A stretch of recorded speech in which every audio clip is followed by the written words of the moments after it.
infinite loop. Fibonacci, phi, pi, and the golden mean. 1 plus 1 is 2. 1 plus 2 is 3. 2 plus 3 is 5. 3 plus 5 is 8. 5 plus 8 is 13. 1 and 3. This is where things take a turn for the sake of clarity. 1 plus 3 is 4. 3 plus 4 is 7. And 4 plus 7 is 11. Which takes us back to 1 plus 1 is 2. The infinite loop, or what I've come to refer to as the infinite 8. An endless cycle of numerical procession that works its way back to its own beginning, to the mirror image of itself, to number 1. It's where the yin meets the yang, where the ocean meets the shoreline, a fire 8 in perpetuity. So, what does it all mean, you might be asking? And how can we apply this to our everyday lives? Well, let me explain it to you in a hypothetical situation where everything, all time and all creation, fit into a 300-year cycle, in which the future holds no financial profit because there is nothing to come that hasn't already been created. Nothing new that isn't a recreation from the past. All inventions, all discoveries, all creations have already existed and therefore will inevitably come back around at the turn of the loop. This would be a world working together in synchronization with the natural universal laws and cycles of Mother Nature's seasons. A world where tyrants could never take on the hierarchy to rule. Trigger warning for the flat earth fanatics. We are about to get into the spherical aspect of everything, so you may want to tune out early, or stick around and keep an open mind to what I'm about to make note of, because it explains a lot. A drop of water is a sphere as it falls through space until it hits the flat glassy surface of the pond, where it causes a ripple effect which spans outward in infinite circles until the interference in the water calms down and the frequency comes back to its natural vibration. I'd like you to keep this aspect in mind as we reflect on the mirror image from that same still pond.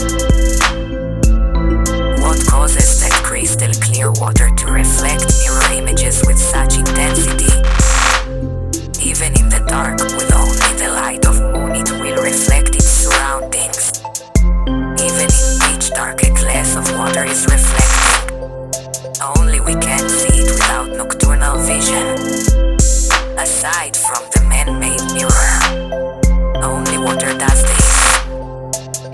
Sand or rock, not even the sky will cast a reflection like water does.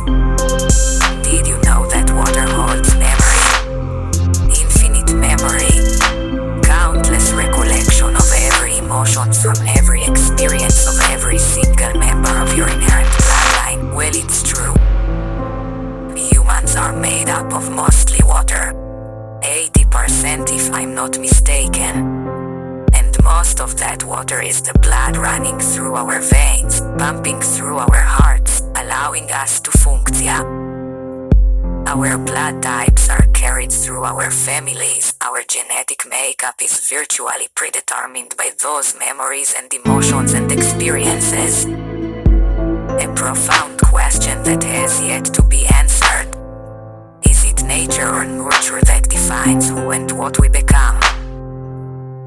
I'm saying it's neither.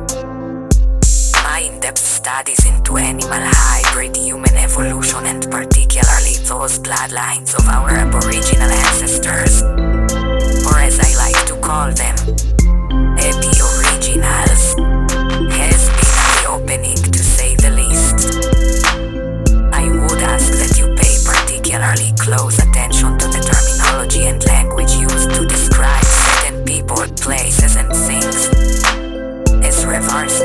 of words and spellings are a way to decipher the coding embedded in the communications of our enemies. My studies of various cultures and religions versus tribal rituals and spiritual belief systems or credos have directed me to deeper connections that tie it all together like a puzzle as the pieces are put in place succinctly to tell a comprehensive visionary tale. Humans are designed to solve puzzles. From the day we are born, we have things to sort out, problems to solve and bridges to gap, essentially mountains to overcome. But first, before all that, we must figure out how to communicate in order to get what we need to survive. We cry when we're hungry, so mother will feed us. We then progress to making vocal sounds that mimic what we covet and use our hands and facial gestures to better communicate our wants, etc. As we mature, it is our instinctual nature to question everything because we seek the answers to those things that are puzzling us. And so we spend our existential time pondering, searching, solving these puzzles, as it is incorporated within our very design to do so.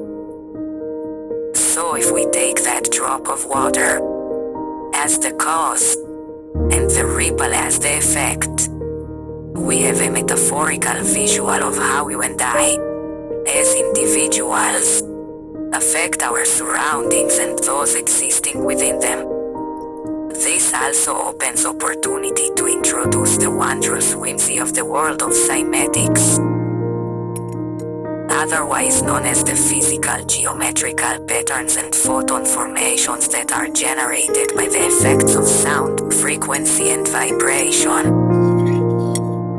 Perfectly formed patterns that appear when salt or sand is vibrated on a steel plate at set and pure frequencies. Manifestations that are beyond skeptical denunciation. They are what they are because of what is. The universal laws of attraction and harmony in their simplest, most organic composition. At the right frequency we get a recognizable pattern. Whereas if the frequency is not pure and true, the resulting image or pattern will be horribly distorted. The same process is taking place within our bodies, in our blood. When we are enveloped by the wrong vibration or frequency, we cease to function at our optimum level because our cells are not aligning in a healthy pattern.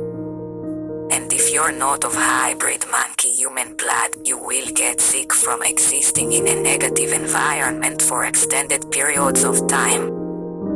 Us AB originals don't get sick like the ones who've been tempered with genetically. Our antibodies are still intact, our systems were built to perturb infection and fight off diseases. Even our flesh heals very quickly, leaving little to no sign of injury.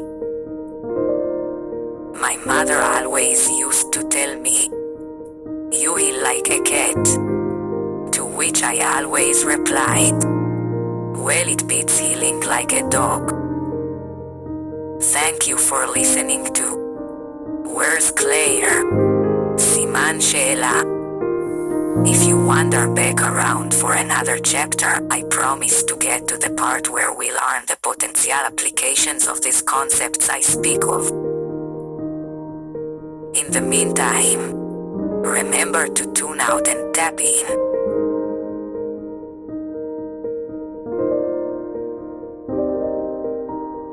Aren't we all poets in our own restless hearts? And don't we all know it in our own sleepless minds? Some of us have learned to play the game this way by taking all that negative energy and channeling it into positive